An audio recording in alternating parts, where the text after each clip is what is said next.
Vata patients tend to be composed of the elements of air and space, and they tend to be very inquisitive, very inspired, very enthusiastic. But as a patient, they may jump from subject to subject and from topic to topic and from practitioner to practitioner, and they may not sort of give the therapies or the suggestions time to manifest their benefit. So very inspiring, very creative individuals, but may jump if they're very imbalanced from subject to subject without being really committed to anything. So that's the vata characteristic. The pitta characteristic, made up of fire and water, they tend to be very determined, they're very punctual, they want the best, and they want to know you are the best and that you can explain what you're about to do in the best possible way. And they want to make sure that you're on time, because they're always on time, if not 2 or 3 minutes before. They want to have the best handouts, they want clear directions, nothing wishy-washy, and they often need to sort of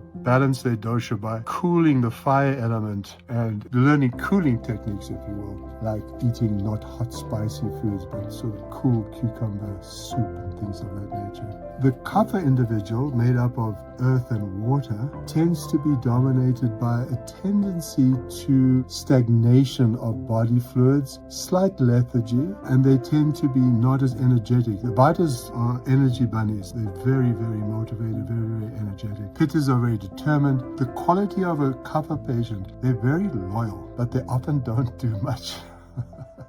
And they will come back time after time after time, and they'll talk about their issues and talk about their problems, and you'll go over how did your program go? And they'll go, you know what, it's a really good idea. I completely understand. I just need more time to implement some of the decisions that you suggested. They're delightful, but they tend to slip into a little inertia, a little bit of lethargy if their dosha is predominantly imbalanced. So I've found understanding the dosha personality types and the body types extremely helpful as one of the many subsets that I take into account when engaging in a relationship with multiple different people.